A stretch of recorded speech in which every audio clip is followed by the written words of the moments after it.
The following is a segment from a Mutare-sponsored webinar on the FCC's Hospital Robocall Protection Group findings, detailing the specific threats and actions needed to combat fraudulent robocall activity within healthcare organizations. Visit our YouTube channel for the full presentation. And I think you hit a couple of significant points. Instead of the government being prescriptive, saying this is what you need to do, they actually did take the time to receive input from the affected parties, both on the communication side and ultimately the victim they're trying to protect, right? So it's interesting you talk about what the bad guys. So these bad guys here generally may be foreign-based, but unlike in cyber attacks, not all of them are based overseas. There's a fair amount that are based in the United States and who may use robocalls what they believe are legitimate purposes, but there's many who are involved in fraudulent activity related to robocalls. So we generally divide robocalls that impact or interrupt patient care and safety at hospitals in two large categories. One, those that are unwanted, but not necessarily illegal or unlawful. And then there are those that are absolutely illegal because they are in furtherance of some other crime, generally some type of fraudulent activity. So let's talk about one of the first categories that impact public health and safety, right? And that's, I think, the key point here. These are not economic crimes. When you make mass quantities of patient care disrupting robocalls, you're impacting not only the care of the patients that are in the hospital, but potentially risking public health and safety of the larger community. If the hospital suddenly becomes unavailable for the community and emergency services, or you're unable to reach your provider or physician, there's much broader impact. That's why this issue is so important. And to that effect, one of the first types of robocalls that we're very concerned about are these telephone denial of service attacks. TDoS, they're called. Basically, in this type of situation, the bad guys use computers to overwhelm a hospital's communication lines and interrupting the ability for the staff to communicate internally, the ability of the staff to communicate with patients, physicians being able to communicate back to the hospital. So that's a pretty significant issue, almost equivalent to the hospital's networks being shut down during a ransomware attack. And some of these attackers intentionally do this with extortion in mind. And we've had instances where they warn the hospital, we're coming after you, we're going to overload your system, your networks, unless you pay us. And I would say, based on my background, that is absolutely an attempt of commercial extortion, what we would say. And I would say with the direct risk to public health and safety, which elevates that type of crime from an economic crime to one that has potentially a threat to life or violent crime penalties associated. So that's a warning to anybody thinking about this. The FBI and other agencies will come after you as attempting a potential violent crime. The other crimes that occur with robocalls are these targeted social engineering calls, usually in furtherance, as I said, of some other type of fraudulent activity. So the bad guys will call and try to get a staff member of a hospital or perhaps even a patient's room, most despicably, trying to get the line of a patient in the room and then claim they might be from their health insurance company, or they are in fact another part of the provider network, perhaps a pharmacy or so forth. And basically what they do is try to con the individuals out of their personally identifiable information. Maybe it's their insurance plan number, maybe it's their date of birth, maybe their social security number. And then they would use that to conduct other types of frauds, whether it's fraudulent insurance, health insurance billing, or perhaps even stolen identity, and maybe they take out a loan or open up a credit card in that individual's name. So that's one really, I must say, is truly a heinous crime, because you may be taking advantage of a patient while they're incapacitated or infirmed, and they might be expecting a call from their insurance company. So often, then what happens as well is sometimes the bad guys spoof the call as though they're from the hospital, or they spoof a call calling the hospital, but pretending to be somebody from a pharmacy, some other part of the provider, trying to get information out.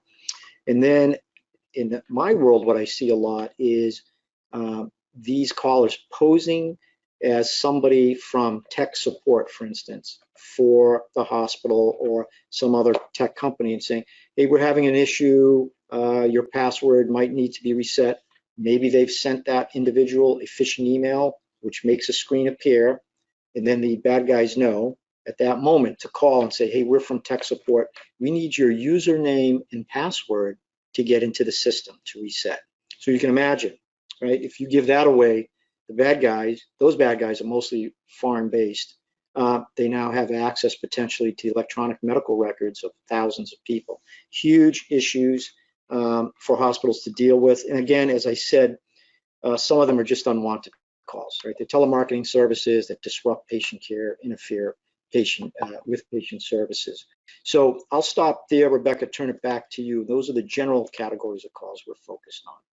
Yeah, and the one that I actually have a personal experience to is the hospital impersonation one. And this goes back as far as, gosh, 7, 8 years ago. I remember I got my start in communications actually focused on healthcare communications. So for appointment reminders or hospital notifications, medication adherence.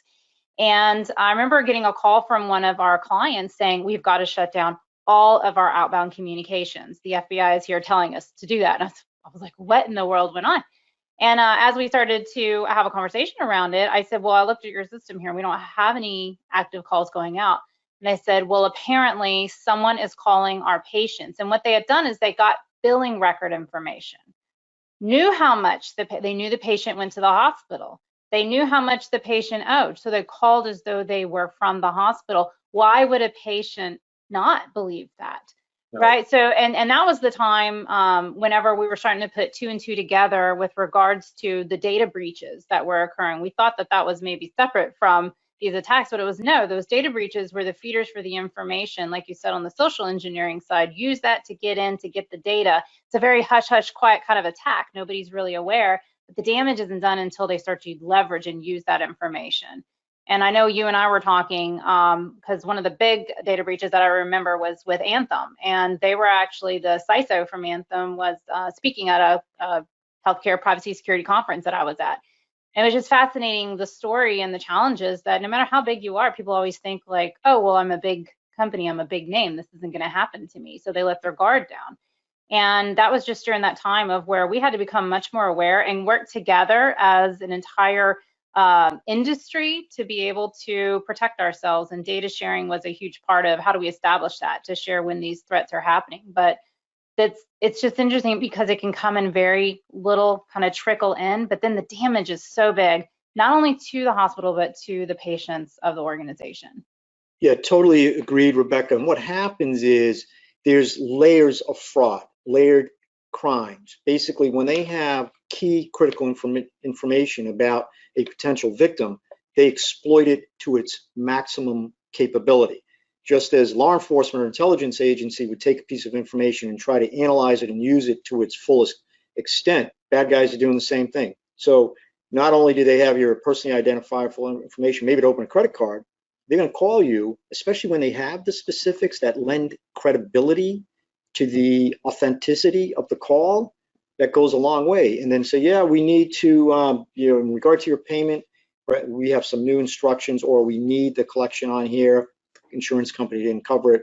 And then before you know it, we have lots of victims wiring information to bad guy accounts. So it is a tremendous issue as a direct crime, but as an enabler of additional crimes. Yeah. And John, this just kind of reminds me of the conversations we had when we were first kicking off and starting with, the blank sheet of paper of, okay, write the report, right? It's like, what are the recommendations? And we couldn't help but just get away from all sharing stories of fraud. But from that, just in our conversation that we've just had, it started to become evident of how we have to structure this particular best practice and break it apart. And so within each one of our groups, so we had voice service providers, we had the hospitals, which you led that group, and then the federal government. And so within each of those, we focused on prevention, response, and mitigation. And so I'd like to jump into the voice service provider aspect of prevention. You know, why are the carriers involved in this when it seems like it's really the hospital should be putting up their guards? The reason why the voice service providers were added to this is, you mentioned it, underneath the DDoS attack with regards to spoofing, right? There's nothing, absolutely nothing that a hospital can do to prevent someone from spoofing their number. And this is where we have to have the voice service providers continue to implement stir shaken. This is not going to be a stir shaken conversation, but it's basically a caller authentication framework that the carriers are mandated to implement. And essentially what it's doing is it's putting the pressure on the voice service providers to prevent the calls, those fraudulent calls, from even getting into the network.